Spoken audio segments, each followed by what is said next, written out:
여러분 반갑습니다. 오늘도 새벽 돌베개에 나오신 모든 성도님들을 주님의 이름으로 환영합니다. 또 주님이 주신 또 하루가 우리에게 선물처럼 왔는데요. 오늘도 예레미야의 말씀 묵상하면서 말씀으로 또 이 선물의 한 날을 또 잘 살아가는 우리 모두가 되기를 바랍니다. 오늘 우리에게 주시는 하나님의 말씀은 예레미야 23장 28절 말씀과 33절로 36절의 말씀입니다. 꿈을 꾼 예언자가 꿈 이야기를 하더라도 내 말을 받은 예언자는 충실하게 내 말만 전하여라. 알곡과 쭉정이가 서로 무슨 상관이 있느냐? 나 주의 말이다. 이 백성 가운데 어느 한 사람이나 예언자나 제사장이 너에게 와서 부담이 되는 주님의 말씀이 있느냐고 묻거든 너는 그들에게 대답하여라. 부담이 되는 주님의 말씀이라고 하였느냐? 나 주가 말한다. 너희가 바로 나에게 부담이 된다. 그래서 내가 이제 너희를 버리겠다 말하였다고 하여라. 또 부담이 되는 주님의 말씀이라는 말을 사용하는 예언자나 제사장이나 백성이 있으면 내가 그 사람과 그 집안에 벌을 내리겠다고 하여라. 친구나 친척끼리 서로 말할 때에는 부담이 되는 주님의 말씀이라고 말하는 대신에 주님께서 무엇이라고 대답을 하셨느냐? 주님께서 무슨 말씀을 하셨느냐 하고 물어야 한다고 일러 주어라. 부담이 되는 주님의 말씀이라는 표현을 너희가 다시는 써서는 안 된다. 누구든지 그런 말을 쓰는 사람에게는 그 말이 그에게 정말 부담이 될 것이라고 하여라. 그렇게 말하는 것은 살아계신 하나님, 우리의 하나님, 만군의 주의 말씀을 왜곡하는 것이기 때문이라고 말하여라. 아멘. 오늘은 예레미야 23장의 말씀을 갖고 부담스러운 말씀 앞에서 라고 하는 제목으로 함께 하나님 말씀을 나누도록 하겠습니다. 많이 들어봤던 말 중에 사이비라고 하는 말이 있지요. 언뜻 들으면 외래어인가 이렇게 생각이 드는데 실은 한자입니다. 그 글자를 자세히 보면 사이비의 사는 같을 사, 그리고 안일 비자가 앞뒤로 있고 그 가운데는 그러나 이런 뜻을 가진 말, 이을, 이가 들어가서 합쳐진 단어입니다. 그래서 이 뜻을 풀어서 말하자면 같은 듯 보이나 그러나 같지 않은 것, 비슷하지만 아닌 것, 이것이 바로 사이비입니다. 만약에 이런 질문을 해보면 어떨까요? 가장 좋은 사이비, 그건 무엇일까? 좀 이상한 말이지만 가장 탁월한 사이비가 되기 위한 가장 중요한 요건이 있다면 그것은 무엇일까요? 그것은 아마도 최대한 진짜와 비슷해야 한다는 것입니다. 원본과 비슷하여서 원본과 비슷하면 비슷할수록 그래서 진짜인 것처럼 보이는 사이비가 진짜 탁월하고 또한 훌륭한 사이비인 것이죠. 그런데 바로 유다의 예언자들이 이런 사이비였습니다. 자신의 마음속에서 나오는 제멋대로의 말을 마치 하나님의 말씀인 양 근엄한 표정과 나이스한 행동으로 그렇게 전하니 모든 유다의 백성들이 속아 넘어갑니다. 예레미야는 이런 거짓 예언자들에게 넘어가는 유다를 보고 속이 타지요. 안절부절하지 못해 하면서 우왕좌왕합니다. 그러다 결국 자신이 하나님의 말씀을 전하는 것이 의미가 있기나 한 것인가, 또한 소용이 있기나 한 것인가 라고 하는 생각에 회의감을 갖게 됩니다. 그래서 깊은 회의를 느끼게 되지요.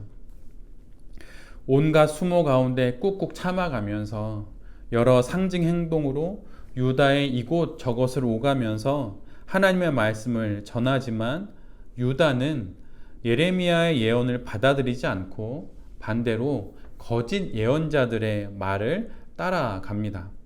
그리고 오히려 유다는 예레미야를 내가 걸어다니는 공포이고 너가 돌아다니는 두려움과 협박이라고 그렇게 불렀어요. 하나님께서 이런 생각에 빠진 예레미야에게 그런 답을 주십니다. 사람들이 귀 기울이지도 않고 오히려 거짓 예언자들의 말을 듣는 그 유다의 현실 앞에서 회의감에 빠진 예레미야에게 하나님께서 오늘 본문 28절의 말씀으로 답을 주세요. 이런 말씀이지요. 꿈을 꾼 예언자가 꿈 이야기를 하더라도 내 말을 받은 예언자는 충실하게 내 말만 전하여라. 알곡과 쭉정이가 서로 무슨 상관이 있느냐? 나 주의 말이다. 메시지는 이렇게 번역합니다. 꿈이나 꾸는 너희 예언자들 계속 그렇게 얼빠진 꿈 이야기나 하고 다녀라. 그러나 나의 메시지를 받은 예언자들은 충실하고 성실하게 그것을 전하여라. 알곡과 쭉정이가 서로 무슨 상관이 있느냐? 얼빠진 꿈 이야기나 하는 자신 마음속에 있었던 이야기를 하나님의 말씀으로 포장해서 말하는 거짓 예언자들 때문에 참 예언자인 예레미야가 포기하면 안 된다는 말씀입니다. 알곡인 예레미야가 쭉정이인 거짓 예언자들과 무슨 상관이 있냐고 그렇게 말씀해 주시는 거예요. 우리의 신앙 인생 가운데 우리도 이런 경우를 만나게 됩니다. 거짓 교회와 거짓 예언자들, 또한 교회의 세습과 목회자의 타락, 성도들의 온갖 추문이 우리가 신앙을 살아가는, 신앙 인생을 살아가는 그때에 많이들 만나게 되지요. 그런데 하나님이 분명히 말씀하시는 거예요. 그것들이 우리가 신앙을 포기할 이유가 결코 되지 않는다고 말입니다. 이것들로 인해 실망할 수 있지만 이것들이 우리가 우리의 신앙 인생의 참된 걸음을 더디 걷거나 또는 포기할 만한 그 어떤 이유도 되지 않는다고 말씀해 주시고 있어요. 하나님은 우리에게 분명히 말씀하십니다. 불에 태워져 사라져버릴 저 쭉정이와 같은 그런 거짓 예언자들과 탐스러운 알곡인 참된 예언자인 예레미야는 무슨 상관이 있냐고, 아무런 상관이 없다고 그렇게 말씀해 주십니다. 아이들의 큐티책에서는 예레미야의 말씀 중에 이러한 부분들을 놓고 이런 식으로 말하고 있어요.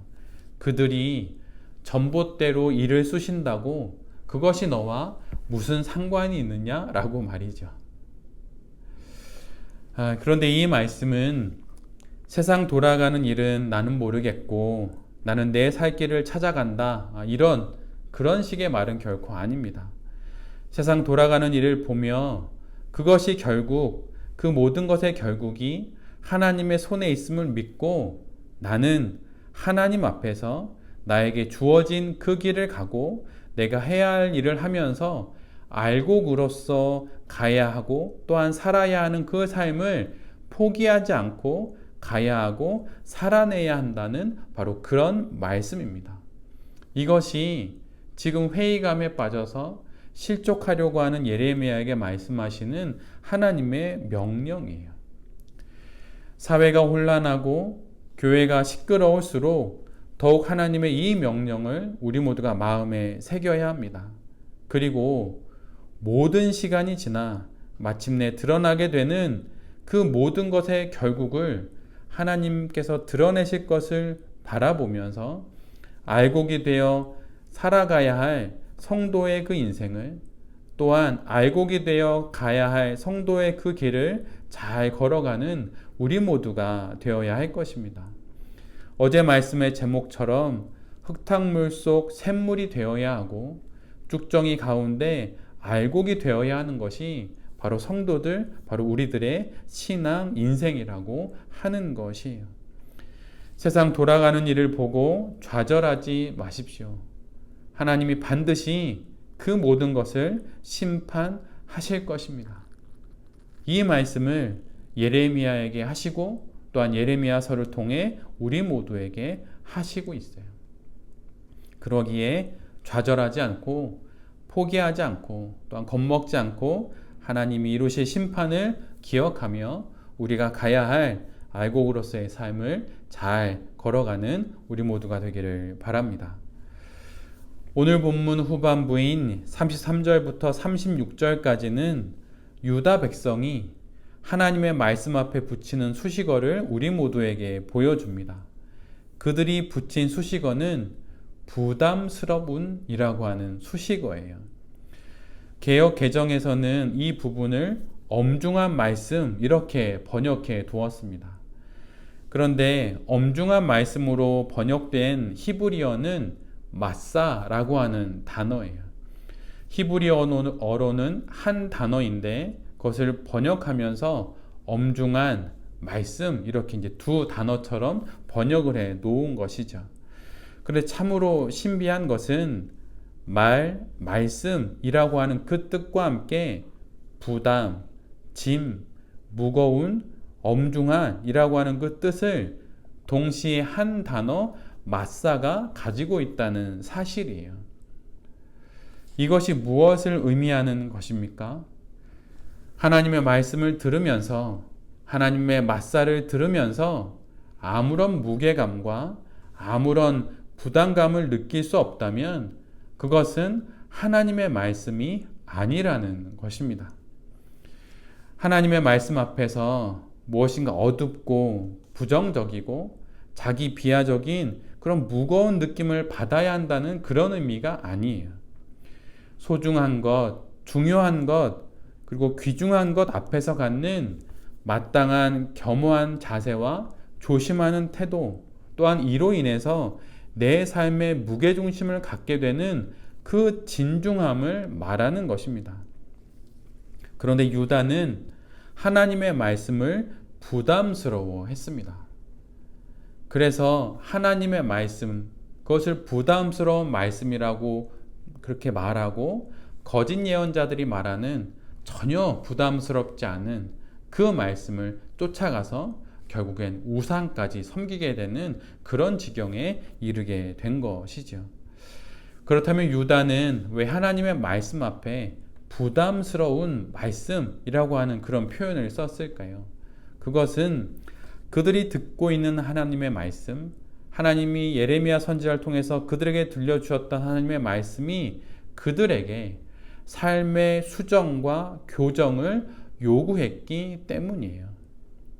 바꿔야 할 부분을 하나님께서 전해주시고 되돌려야 할 부분을 말씀해 주시니 그것들 가운데 부담스럽다고 말하면서 결국은 하나님의 말씀을 떠나게 된 것입니다. 그런데 이런 유다에게 하나님께서 말씀하시는 그분의 대답은 이것이에요. 나의 말을 부담스러워하는 너희가 바로 나에게는 부담이다.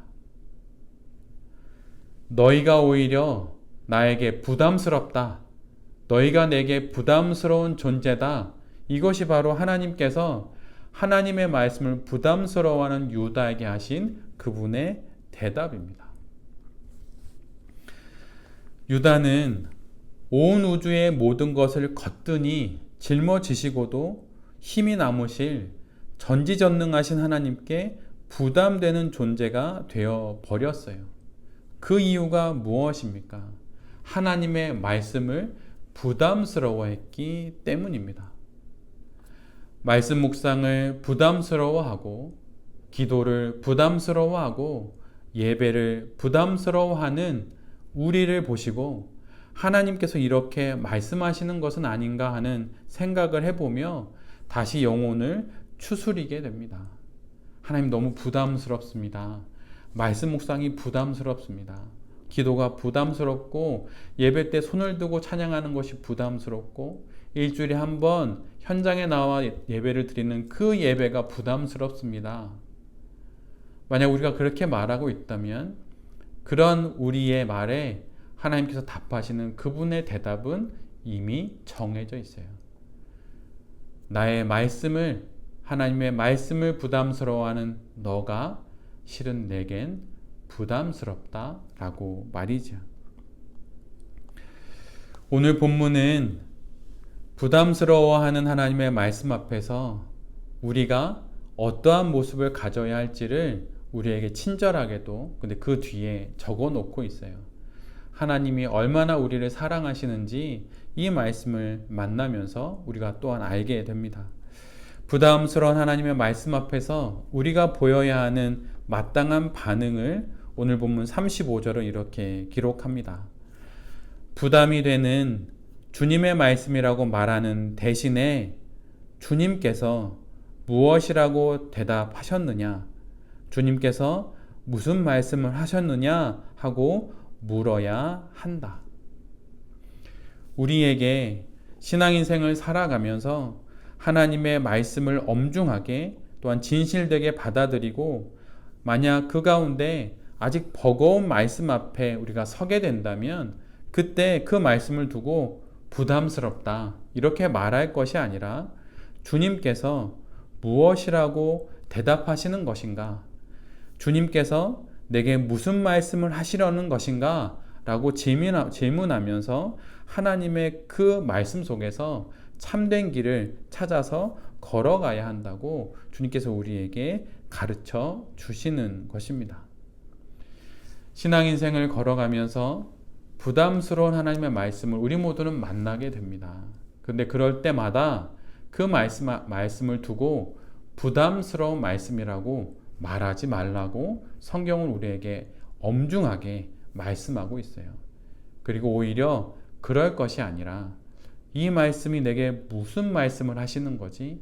이 말씀을 통해 하나님은 내게 어떤 것을 대답해 주시는 것이지? 라고 질문하면서 그 부담스럽게 느껴지는 말씀을 잘 지나가야 한다고 우리 모두에게 말하고 있는 것입니다.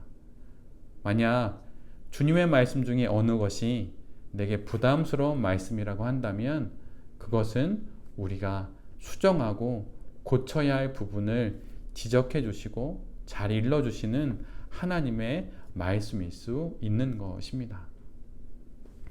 이 사실을 기억하면서 하나님의 모든 말씀 앞에 열린 존재가 되어 그 말씀을 온전히 받아냄으로 말미암아 이 땅 가운데 참된 거룩한 하나님의 자녀로 살아가게 되는 새벽 돌베개의 모든 성도님들과 또한 이 말씀을 전하는 제 자신이 될 수 있기를 간절히 기도드립니다. 아멘. 기도하겠습니다. 주님, 당신의 승리와 당신의 결국을 믿습니다. 나의 시간은 유한하지만 당신의 시간은 무한하며 나의 지혜는 보잘것없지만 당신의 지혜는 무한하기 때문입니다. 쭉정이 가운데 알곡으로 살아가겠습니다. 흙탕물 속에서 샘물처럼 살아가겠습니다. 그래서 당신께 부담되지 않는 성도로 잘 살아가 보겠습니다. 주님, 때론 부담스러운 당신의 말씀을 만날 때마다 오늘 주신 이 말씀을 기억하면서 그 말씀으로 내게 무엇을 말씀하시려고 하는지 하나님께 묻고 걸어가야 할 참된 성도의 길을 걸어가는 우리 모두가 되게 하여 주시옵소서. 오늘 우리가 겪을 모든 일들 가운데 주님의 인도하심을 간절히 간구하옵고 이 모든 말씀 예수 그리스도의 이름으로 기도드립니다. 아멘.